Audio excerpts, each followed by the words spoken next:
Well, fellas, back on the road. Heading out to Beaumont, Kansas. Uncharted territory for the team. Yeah, in all honesty, who had even heard of Beaumont, Kansas before you found this place? So it's got some interesting claims and some interesting history behind it. We do know it was built in 1879, and it was a stagecoach and eventually became a railroad stop, stagecoach stop. What was it originally named? It was originally the Summit. The Summit. Summit That's Hotel. right. The Summit. Yep. The original owner and his wife came up with a pretty unique way of making some money, because at one point it was a brothel. He ran the hotel, she ran the And was a participant.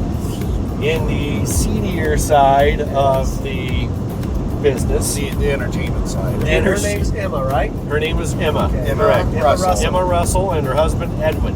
Eventually, as the story goes, over time, Emma became attached to a young cowboy named Zeke, and they started having an affair. She stopped charging him for her services. Many different sources bring out Zeke as the name of the alleged ghost that haunts the Beaumont Hotel. Not sure what he's still doing there. Maybe he is still looking for Emma. Yeah. Yep. They've seen him on the top of staircases. Yeah, they see the cowboy. Yes, they've seen a cowboy. Doesn't mean it's Zeke, Right. but that is the hopeful claim. Yep. Its claim to fame is that it is frequented by air travelers, right? So they back in the 50s, they carved out a landing strip out of the prairie, a grass landing strip. The planes would taxi down Main Street, Right. and just like a car.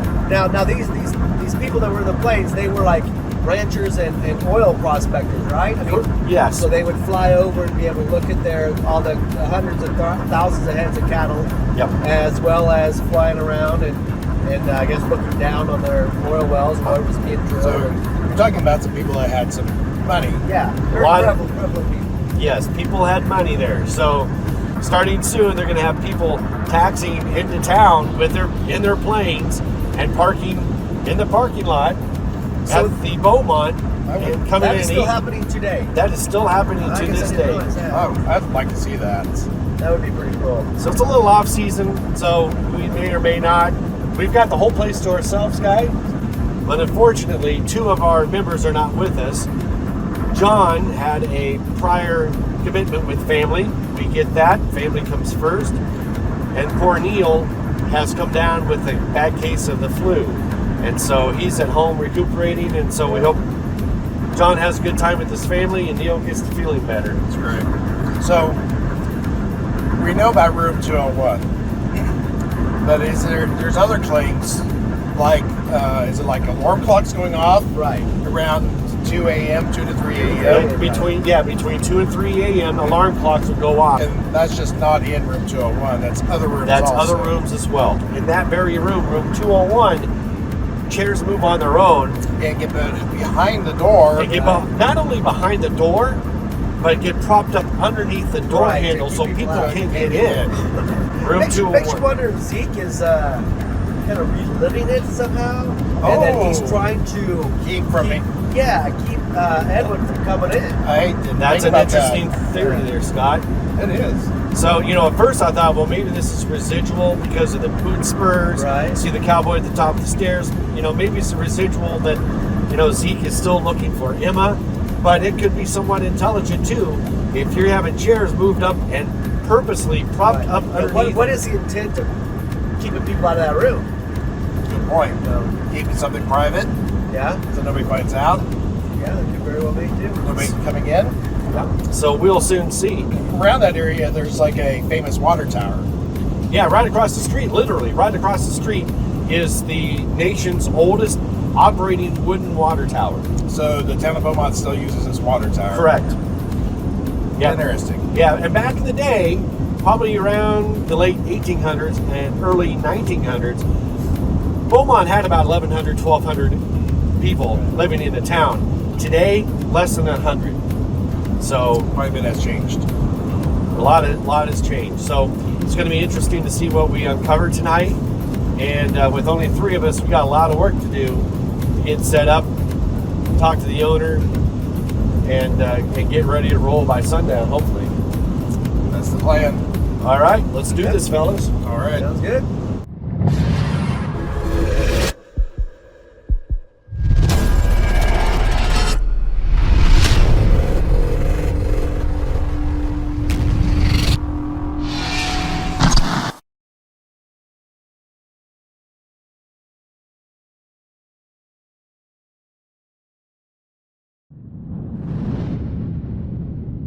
Welcome to the Beaumont Hotel, Beaumont, Kansas. This historic hotel was built in 1879 by Edwin Russell as the Summit Hotel and was a stagecoach stop for travelers traveling through the southeast Kansas region. Shortly after opening, people would oftentimes go out of their way to make a stop at this hotel. It offered warm, clean beds, a hot bath, a home-cooked meal, and personal hospitality that was second to none.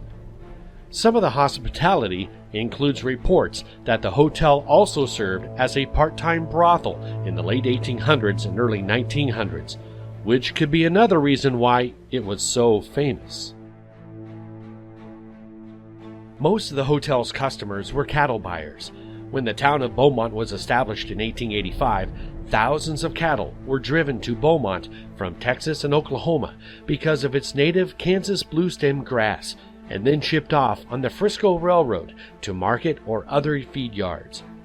Cattle barons and Frisco Railroad elites would stay overnight in the hotel, while the Cowboys camped outside. According to some accounts, Edwin Russell made a rather unique and lucrative business proposition with his wife, Emma. While he took care of the legitimate business dealings associated with running the hotel, she would meet travel-weary and often wealthy traveling businessmen in their room for a discreet rendezvous. One of Emma's regular customers was a young cowboy named Zeke. They eventually both fell in love with each other, and she would stop charging Zeke for her services. The tryst led to many secret meetings between the two. From what I understand, the manager here at that time had gotten word that he was seeing his wife, and he wanted to end, so he hired a gunman to come in and shoot him. And that is 201 is where they were. It is Zeke who is said to now haunt the rooms and hallways of the Beaumont Hotel. At one time, there was approximately 1,200 people that lived in Beaumont. It had 3 churches along with 2 other hotels and a bank. Today, less than 100 reside in Beaumont, and just a stone's throw away from the only surviving hotel is the Frisco Water Tower, built in 1885. It's the only working wooden water tower in the U.S. It sits on the National Historic Register. During the 40s and early 50s, aviation in Beaumont became a critical tool to oilmen drilling across the Midwest. Aviation was also crucial for cattle barons as they traveled across the state to check on herds grazing in the local bluestem grass. In 1953, the hotel's longtime owner, J.C. Squires, carved out an airstrip out of the nearby prairie. The planes land and taxi up the road and park right in front of the Beaumont Hotel, something very, very few hotels and cafes can lay claim to. Numerous paranormal claims are associated with the Beaumont Hotel. For the most part, they all center around the cowboy, Zeke. The most common paranormal phenomena which guests in the hotel encounter is that of the hotel's clock radios. In the middle of the night, not 1, not 2, but numerous alarm clocks will go off up and down the hall.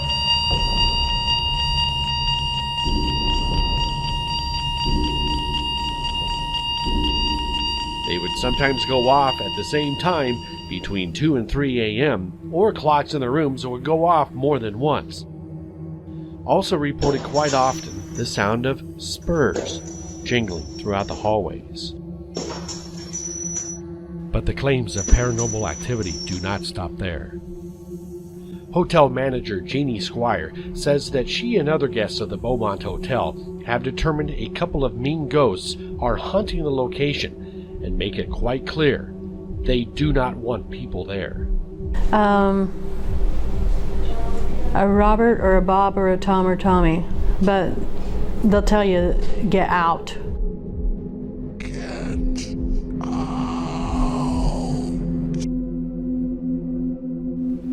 There are also claims of strange noises coming from the west end of the second floor hallway. Could it be a former railroad worker? Management claims that the railroad workers used to stay in metal bunk beds in the back half of the Beaumont Hotel before being converted into smaller rooms.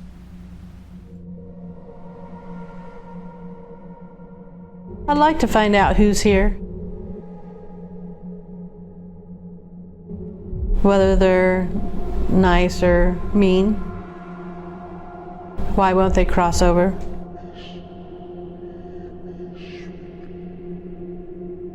Another claim from both the Beaumont staff and numerous guests of the hotel is the inability at times to get into room 201. On several occasions, the chair to the desk behind the door was found to have been wedged under the door handle and not allowing anyone in without force. Then, the final claim of ghosts at the Beaumont Hotel is something that, later on in the investigation, will ring prophetic. The ghost of a young boy has been seen in the hallways of this historic inn.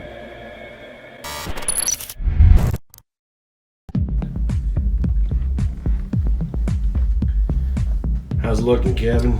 So far, so good. We got 2 cameras set up. So far, that's all for now. We're going to set up a lot more. Got one down the hallway, and then we got one in room 201 currently, getting the door all the way over to the alarm clock and the motion detector. So we have more to set up, and hopefully we get them all going tonight. It will see us when I walk by.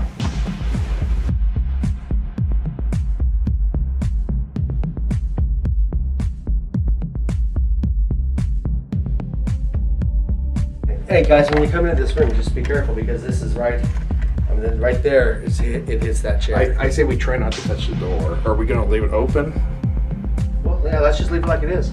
I say we leave it like it is because if it Closes. Yeah. That would be my opinion. Hey Scott, if you look at the camera, can you tell me what the lights on the front of it are doing? Yeah, the blue light is still there. See if we can connect it with the cable. All right, the blue cable is unplugged. All right, thanks. It's gonna take me a little bit to configure this to work with the cable, probably. So. Yeah. So where are you gonna mark the door or the? I'm just putting this right behind this back wheel. If those move, that's just right on it. That on camera. That edge. The last steps prior to starting the investigation, marking key locations to check later to see if the object had moved, ensuring that every room's clock alarms were turned off, and our prayer of protection. All right, fellas, let's get this investigation going, huh?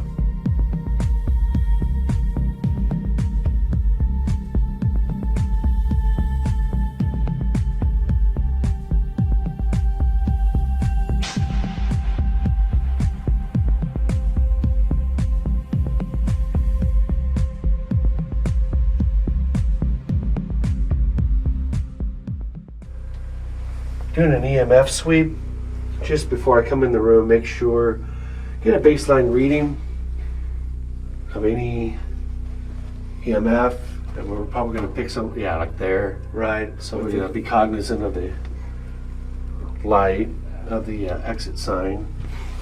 I'm going to go in here before I go to 201. Ooh, it's nice and cool in here. Yeah, it is. Woo-hoo. Okay, so we have another exit. Right, which should Okay. not too bad, really. No, it doesn't even do In the anything. front, anyway. What about the sides of it? No. That's interesting. So by doing this EMF sweep, you're establishing a baseline, right? Establishing a baseline, because so far I've gotten no hits except for on that exit sign, which that appears to be totally different from that one. Okay. I'm doing the perimeter of the room, then I'm going to go down the middle of the room. Okay. And if I don't get any K2 hits, that gives us a baseline of 0. And so if we come back in here and then we start getting K2 hits, something's going on. changed, yeah. Maybe not paranormal, but it could be paranormal. We don't know. Right. So did a K2 sweep here, nothing. I haven't been to 201, Okay. 202, or 203 yet. Nothing. You're saying nothing out of the ordinary. Nothing out of the ordinary. Correct. Okay. While Steve and Scott were doing EVP sweeps in the entertainment room, Kevin had been doing sweeps in room 208 at the other end of the hall. He measured numerous spikes on his K2 and wanted help looking more into what was causing those EMF spikes. Okay, see, it went away. It was up to yellow. So right here. It was just up to yellow right when I walked in. Okay, is there a Wi-Fi? I know there probably is not one in here. But is there a See, Wi-Fi? right here. Right here. That's. I'm getting it Yeah. too. Okay. There's. Fire alarm. But it gets less there. Well, no, Steve's went to 3. And Mine's still still three. 3, yeah. See, I'm at least two feet away from it. And you're still getting I'm still flipping to up 3. Here, check this out. Yeah, look. Okay. So I've got it here, right? Uh-huh. And when I turn it this way, it goes away. Yeah, I know you can't see it. Okay, so there's nothing, but I turn it towards you, Scott. I'm gonna turn it away. Everywhere we checked in room 208, there was a high amount of EMF, which correlates with reports of voices being heard and general uneasiness. This room seems to be kind of filled with it. I know. I get an uneasy feeling in this room. Okay, and what did the people on that Facebook post say? Back On to the back. Back into the hallway by the laundry room. I'm That's just where they telling got. you right now. I'm lit up. Look, I got it up to a 4. Is Do you think there's anything outside, like outside lights? Transformer or something like that out there? Whoa, solid 4. Kevin went outside to see if there was a natural explanation to the high EMF reading. High levels of constant EMF have been shown to cause fatigue, stress, body aches, and in some cases hallucinations. He discovered conduits running down the west side of the hotel. Although certainly not paranormal, it does give validation for why people get strange feelings in room 208. Kevin, he's at a solid 5 right there. Is that your walkie? That's what I said, yeah, the walkie's going off again. I'm gonna turn it off because Could be the high EMF.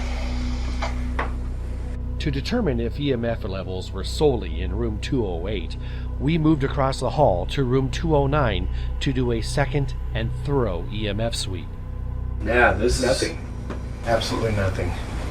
That room over there is heavy. It's because there's so much EMF. Here we go again.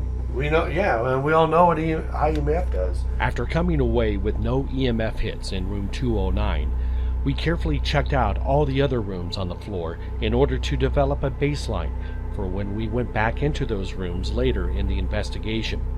However, it was during this time that we picked up our very first EVP of the night downstairs in the Bluestem room, and we're not quite sure what to make of it.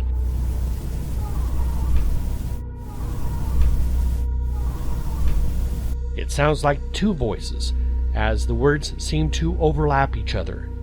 Could it be someone outside the hotel? Could it be a squeaky floor above the room? We just don't know, but it is very, very unusual.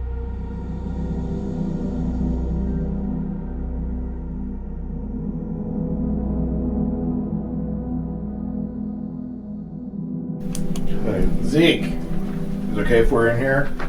We'll this is the room where there was that affair going on, right, Steve? Kevin, I don't know if you were there when Jeannie was telling us about it. There was an affair, actual affair going on in here, and Not that long ago. not that long ago, yeah, Oh, serious? the lady got locked out of here, right? On numerous occasions, so they were wondering if maybe. Interesting.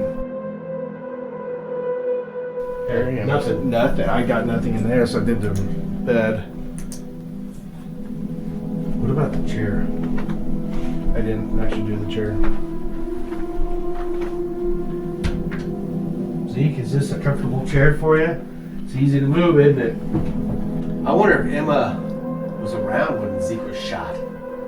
Oh no, I was wondering that too. If she was like, if they were in the moment. Yeah. All right, I'm going to turn the motion detector back on. Steve, Scott, Kevin leaving 909, leaving room 201. 12 minutes after the team left room 201 vacant, the periscope lights up on the bed. The periscope indicates static electricity is in the immediate area, and the lights detect where that source of static electricity is in relation to the device.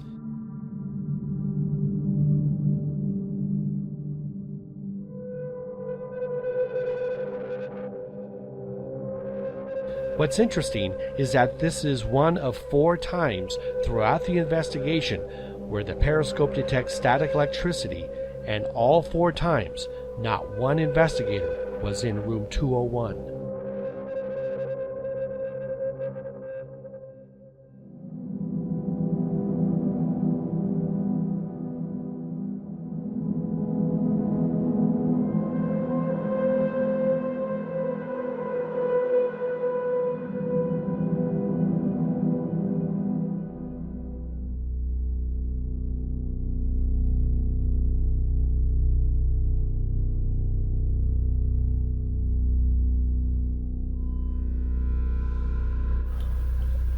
My name is Scott.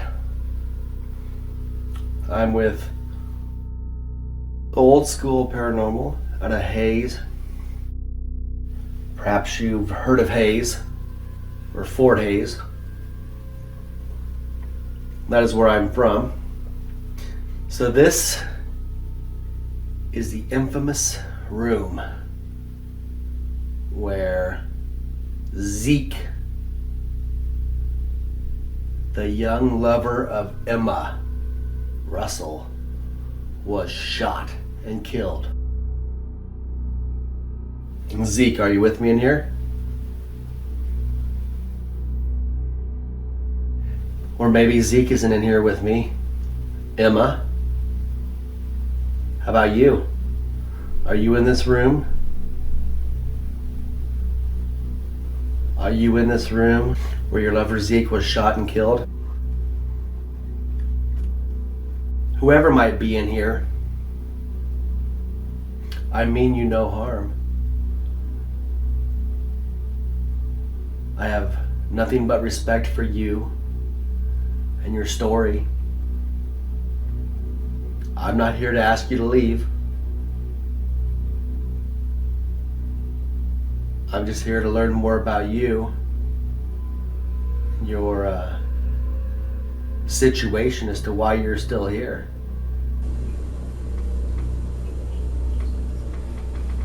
My name is Steve, and I come here in peace. I don't mean any disrespect to you or anybody that still may reside here.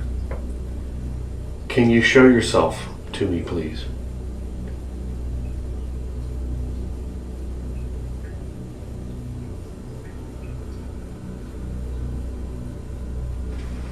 I'm not going to hurt you,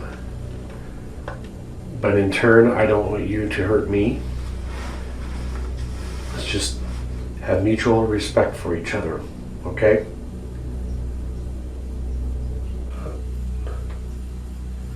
Okay, so it's picking up that lamp as a skeletal figure. But why? Why the lamp?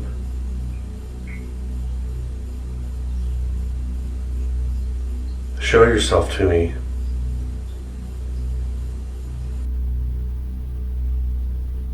There's a piece of equipment, a device in the middle of the bed there that's glowing. That if you get close to it,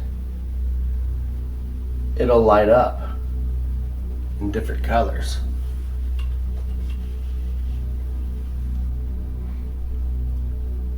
But whoever is in this room with me, light up that device. Let me know you are here with me.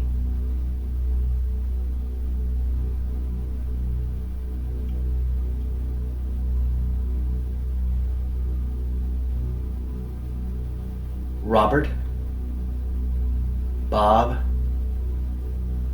Thomas, Tom, Zeke, Emma, Edwin? Who's here with us? Huh? Who's here with me?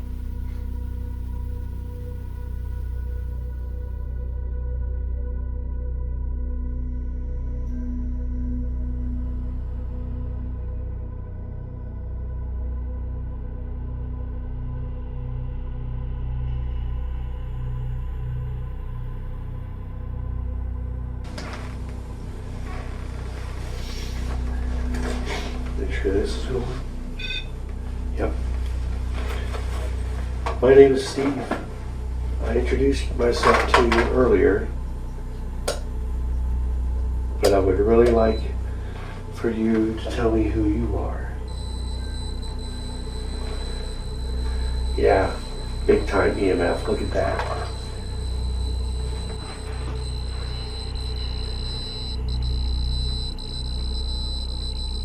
Whoa, oh my God, 666. And the EMF is just going crazy.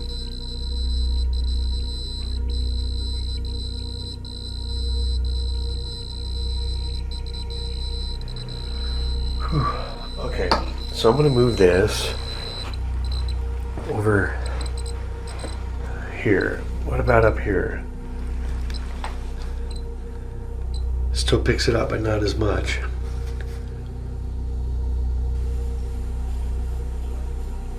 Good evening. My name is Steve.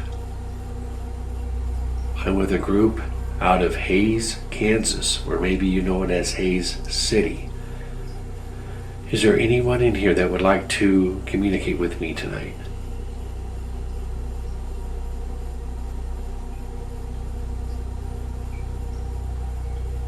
Can you tell me your name?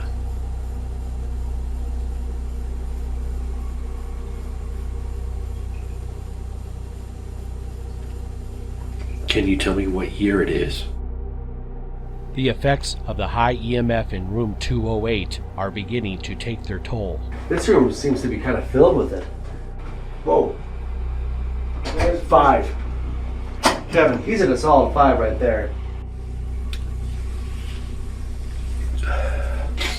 But the longer I'm in here, I can feel the energy, and it's really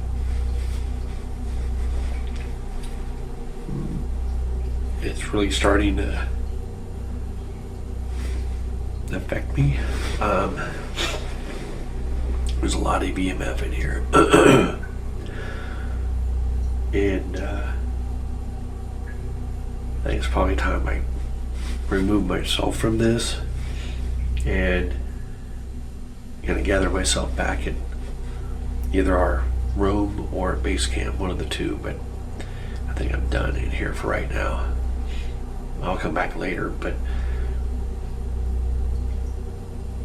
it just, I don't know, something about this room. When Steve went outside to get some fresh air and film B-roll footage, perhaps the strangest audio event occurred the entire night. While filming, Steve heard, and his video camera picked up, a voice that sounded like a child.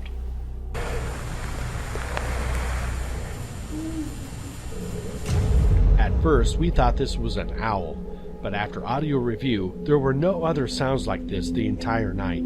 Plus, the fact that not only was the voice captured outside, but also was captured inside, in 2 different locations. One at the end of the 2nd floor hallway, and the other in room 201. Could this be the child that is rumored to be haunting the Beaumont Hotel? Just heard. That was weird. What's up? When I went outside to do some B-roll, Yeah. I heard it. I swear. Like what? Like it was like a little kid. So I need to check with Scott, make sure. I was standing over on the south side of the building, right out here on the boardwalk. All right, real quick. Make sure that wasn't him.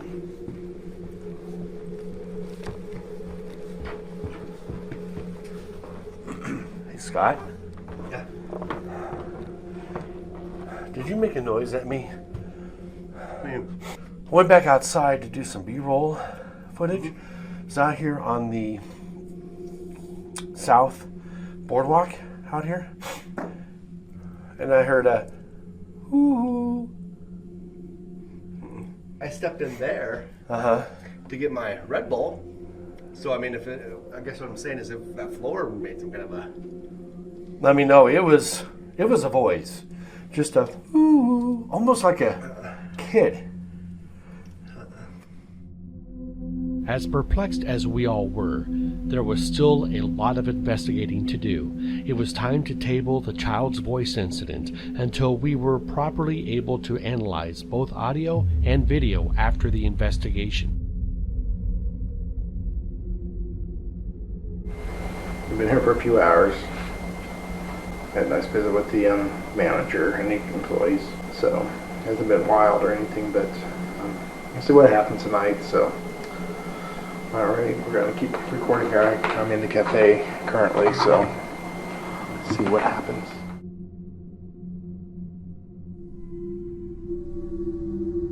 Yet another EVP picked up by our audio recorder, this time in the Bluestem room. This is a strange one because it appears to be a female speaking, yet there's no female investigators on the team, and the female staff of the Beaumont had left over 3.5 hours prior.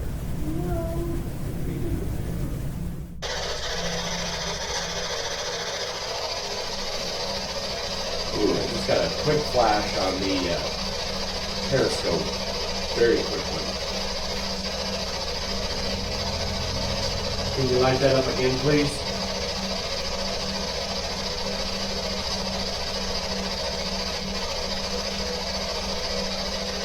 Big time, 2-2 hit. Got up to 3. Again.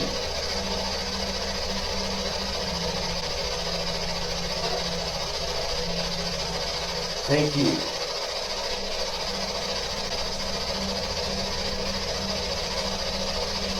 Wow, look at that. Okay, step away from that, please.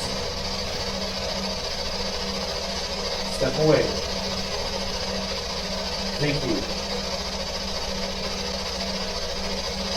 Now you know that's not going to hurt you. So I need you to speak into that and tell me your name.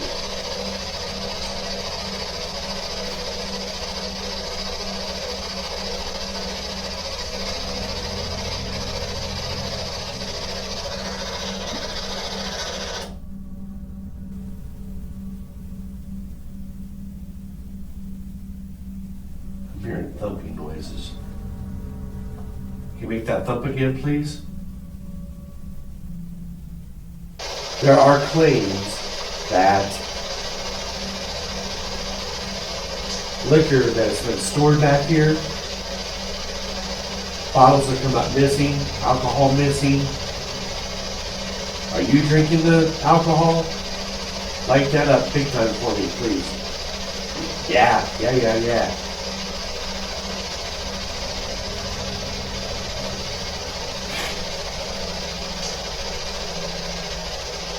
Why are you drinking the alcohol. Did you pay for it?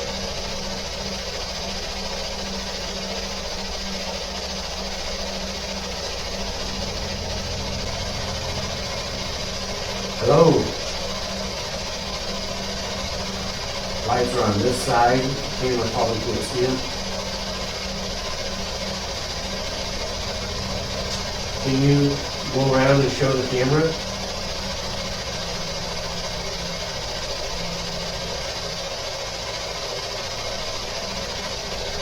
Keep going.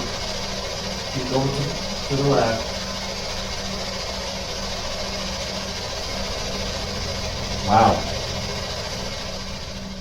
After 20 minutes of asking dozens of questions, Steve finally gets a response on who might still be residing at the Beaumont Hotel. Are you J.C. Squire? Periscope's lighting up.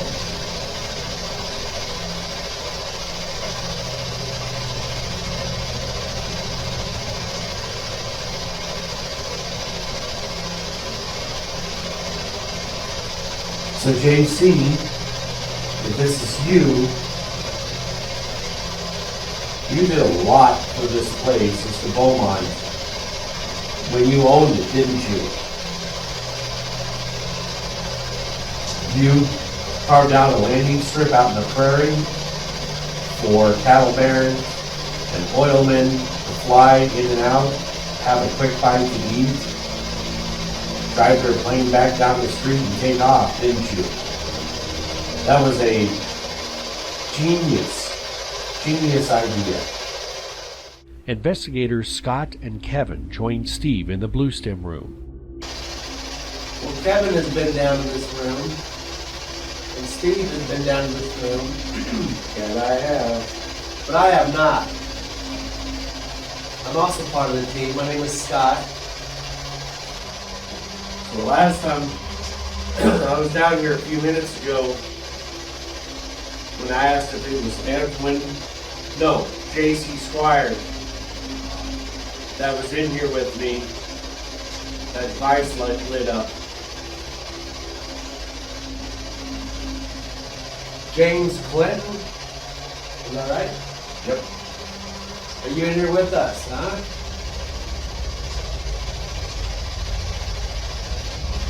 Steve? Yeah, you have something next to you. Are you serious? Really? Kevin was holding a brand new piece of equipment, the SLS camera, and clearly saw a figure standing to the right of Steve. Can you touch my hand? Yeah, it is. Touching your hand right now. Oh God. Dude, I'm getting chills. I don't know if it's just freaked out or what. No, it was. Seriously. He reached out. Unfortunately, this part of the session wasn't recorded on camera, but when Scott sat down in the same seat that Steve was sitting in, the tiny figure that was the height of a small child came back and actually interacted with Scott. This is one of the most compelling pieces of evidence our team has ever captured.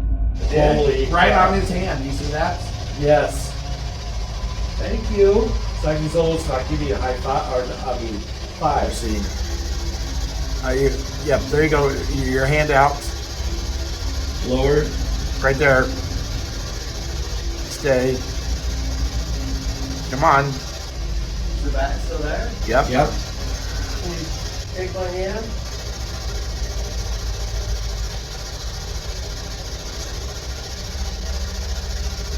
What's your name?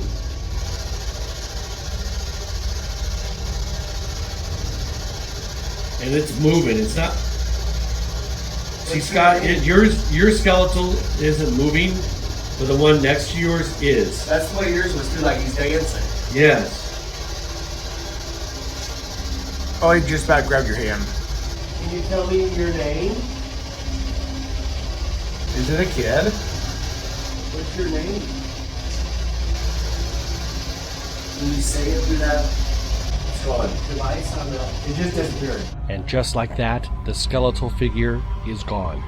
Exactly what or who the SLS camera captured is open to interpretation, But with it seemingly being child-sized, coupled with the sightings of a young boy by numerous people, we very well may have captured the spirit of that young boy.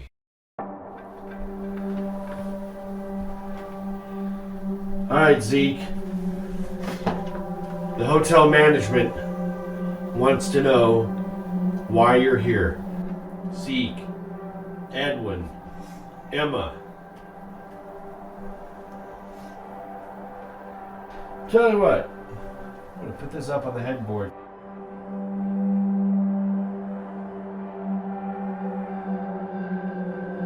See the key too? Yeah. No. Yeah, It's it was flipping. going. Up to Was it? 3, yeah. Yep. Is one of us where you were at when you got shot, when you were killed? Huh?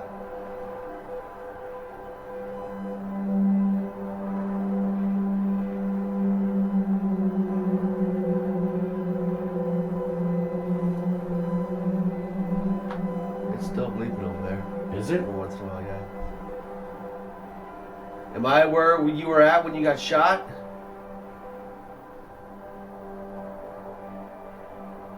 So, Zeke, need you to tell us who shot you, because staff here seems to think that Mr. Russell, Edwin Russell, hired somebody to kill you, but we've heard that Edwin himself killed you.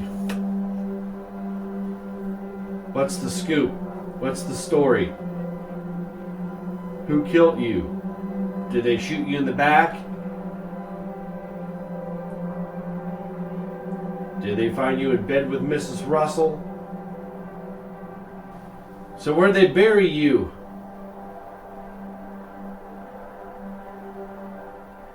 They just dig a grave and dig a hole and throw you in it? Or do they give you a proper burial? Look, our niceness is just about worn out. Turn on the light. Set off the alarm. We hear about these alarms going off, and you can't do it to us. You have all the alarms in this place. Choose any of them. Alright, so let's just say that Zeke doesn't want to come out and play. Let's say that it's not JC, or it's not Emma. or Edwin. What about the little kid that they see up here? The ornery kid, the mischievous kid. Jeannie, she's not wanting you to leave. She's not asking for us to have you leave. She just wants to know who's here.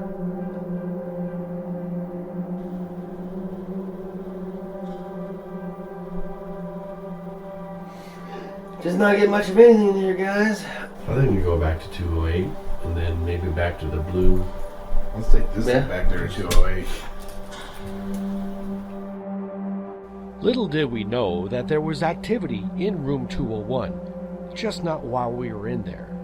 Prior to the three of us going into the room, and for the third and fourth time that night, the periscope detected static electricity.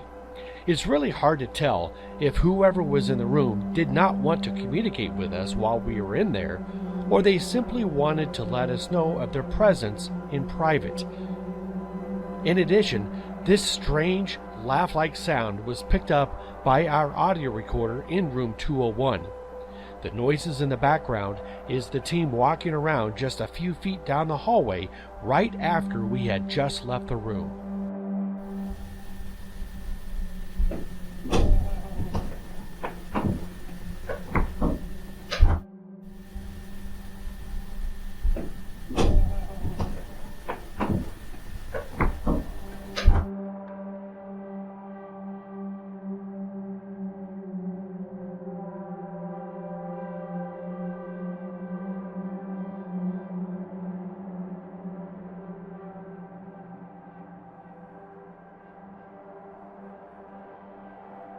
Steve, Kevin, Scott,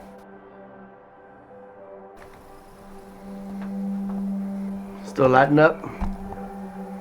So what did you say happened in here earlier? I did catch his stick figure. Oh yeah, I don't have that. But it recognized a lamb as a stick figure. But yeah, it was weird. But as I was panning this way,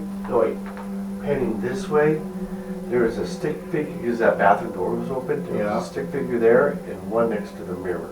That's a nice one. The mirror could have been you. Good bit of reflection. Wasn't the same size. Oh, okay. But I don't know if it was saved. Oh, hey, Periscope.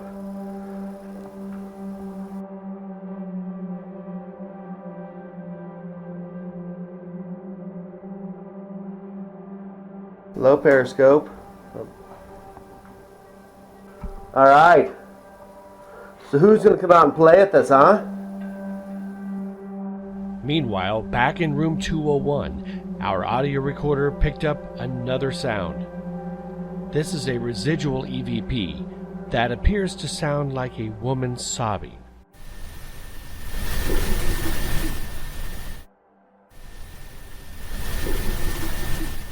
Could this be Emma Russell mourning the loss of her lover, Zeke? We got some old railroad workers with us here. You guys used to be put up here like you were cattle.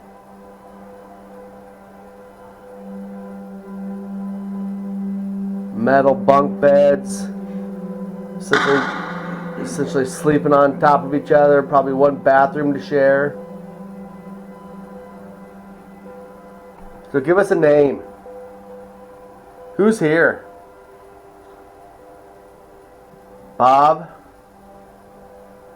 Robert? Are any of Jeannie's relatives here?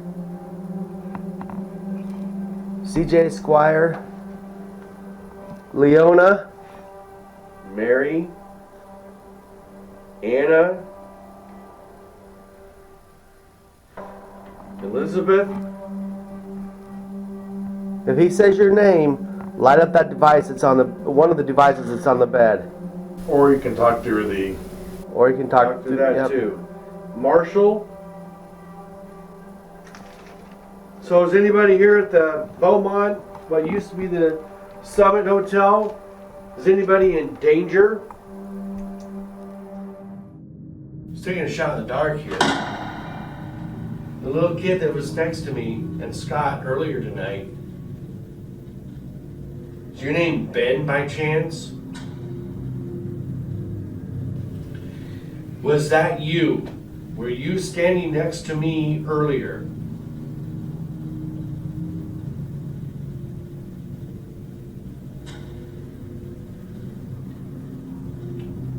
Little kid, can you tell me your name, please?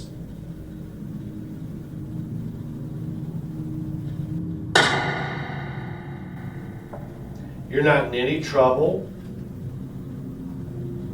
We had really a lot of fun interacting with you, and we'd love to do it again. But it's easier to do it when you tell us your name. Also, Jeannie and her staff here at the Beaumont, they would like to know who's here. So I need you to tell me what your name is.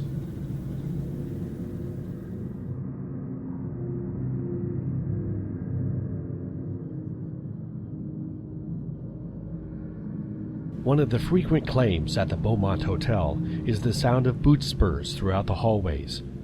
Our hallway static camera audio picked up a sound that is really hard to describe. What sounds like sleigh bells or even boot spurs is heard for nearly a minute.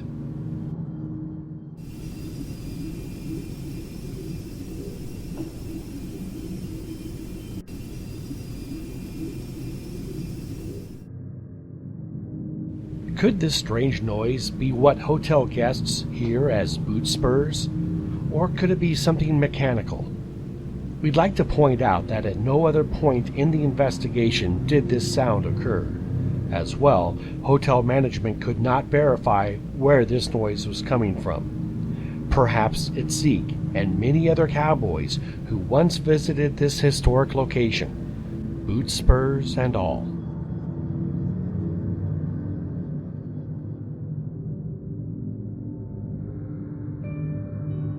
Steve and Kevin were trying one last time to see if they could capture the figure of the little boy seen several hours previously. It was nearly 4 a.m., and while we would gladly forego sleep to experience the little boy again, the thought of the long drive home without sleep was also weighing on our minds. One of the first things we quickly learned when doing paranormal research is that spirits, ghosts, or whatever you want to call them, do not manifest, speak, or do anything, for that matter, when you want them to. Depending on the type of haunting experienced, it could happen in the blink of an eye, or may never happen at all. This is all on their timing, not ours. And although the little boy never returned, it was a heck of an investigation at the Beaumont Hotel.